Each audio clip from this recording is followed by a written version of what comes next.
Thank you, Mr. Chairman. It's an honor to be here. Chairman Lundgren, Ranking Member Clark, just came into the room. Thank you. Chairman Belarakis and Ranking Member Richardson for holding this joint subcommittee hearing. And I know that this committee particularly appreciates the fact of trying to coordinate situations, since there's 4 or 5 other major committees that have to deal with this legislation, and we're going to try to address that bureaucratic nightmare, which is in my throat and in Mr. Chairman Lundgren's throat. How we do that, I don't know. I want to recognize both Chairman King and Chairman Thompson. Chairman King and I worked diligently on this, as you well know, had bipartisan support the last session. Unfortunately, we did not get this bill because we could not get cooperation beyond this committee, and that's where it stood. I also want to thank the committee for inviting Sheriff Burdick from my county, Passaic County, who sits right behind me. He'll be testifying in the next panel, along with 2 distinguished other members, other individuals who have contributed so much to what you all agree is the most serious threat to the United States of America. I know that the sheriff will be able to provide you very valuable insights into the role that his department plays in preparing and responding to a terrorist attack. Folks on the ground, the boots on the ground, are the first to respond, not the federal government, in a catastrophic situation, and that is why he is here to testify. I want to discuss the WMD Preparedness and Prevention Act of 2011, which Mr. King, Chairman King, and I have introduced. We will introduce tomorrow the actual bill. I'm proud of all the work that went into the legislation. I'm especially proud that it is bipartisan, and I want to say, Mr. Chairman, that the staff has been very, very helpful. We had another meeting yesterday in which they just were terrific. They understand the issue. They are sensitive to the bureaucratic situation which we face, and we're trying to get some ideas on how we're going to have an end run and get this thing done.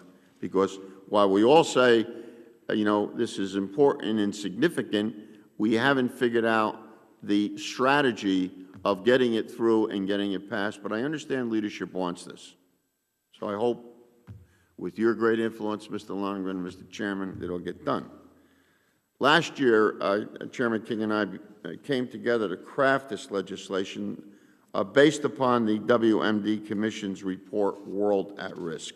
Just as we need to read the 9/11 report, we need to read World at Risk. It is a tremendous document put out by former Senator Talent and former Senator Graham of Florida. I think this is must-reading for all of us who want to protect this country. They gave us a report. We had some real sobering findings when we read it. We had to go back and read it again to make sure that we were reading what we were reading.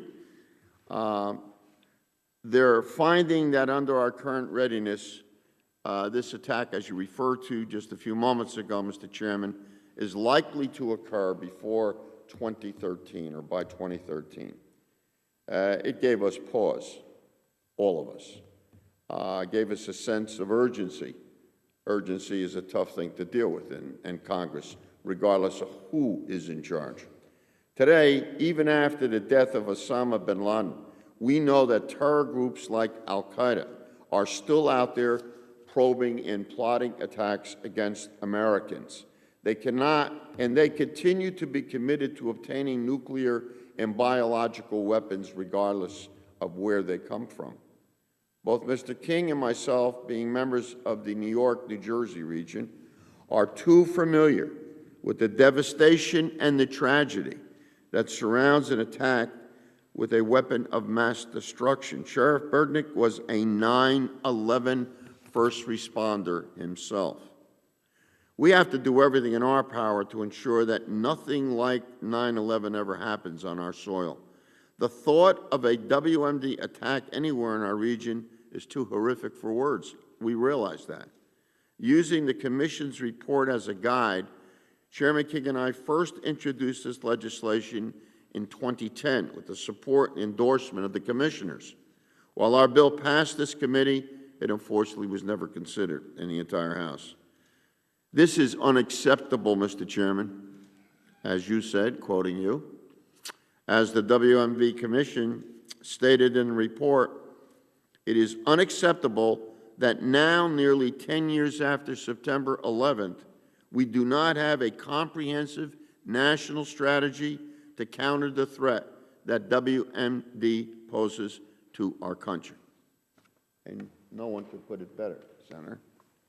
1 year later, and hopefully a little wiser, there's hope, I hope we will swiftly consider this by this committee, this legislation, and that jurisdictional turf battles will not stop the full House and Senate from passing the important legislation as soon as possible.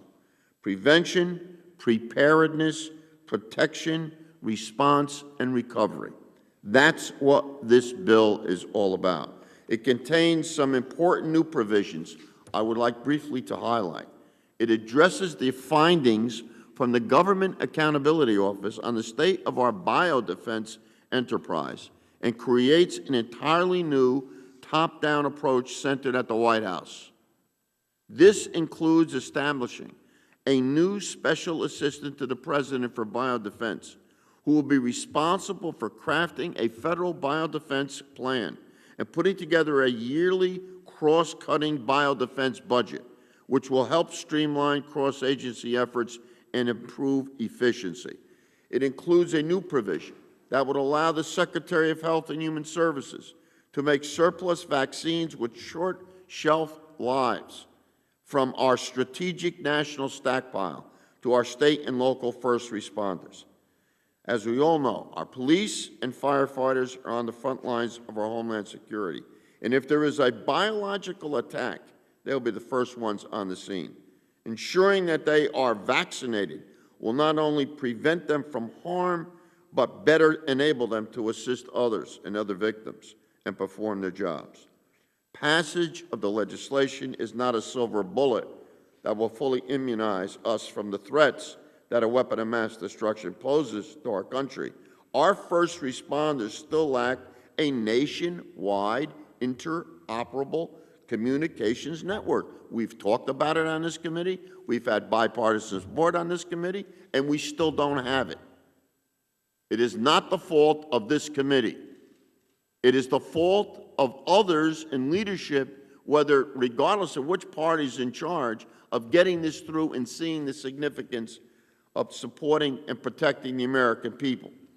Funding for our various Homeland Security state and local grant programs that help at-risk areas prepare and secure sensitive infrastructure are under severe funding constraints. We know that. But we must not back off what our responsibilities are. As the original member of the Committee on Homeland Security, created in the wake of those attacks and representing a district that lost 40 souls in the attacks, these issues are near and dear to my heart as they are to you. The committee, Congress as a whole, and the executive branch must be committed to doing everything in our power to ensuring that something like this never happens again. And we do know, Mr. Chairman, that when everything's a priority, nothing is a priority. And so I count on your diligence and your forthrightness and your perseverance to get this thing through. And whatever I can do and whatever Peter can do, as you know, the chairman, we are at your beck and call. And I thank the committee, and thanks for listening. Thank you very much. Thank you, Congressman.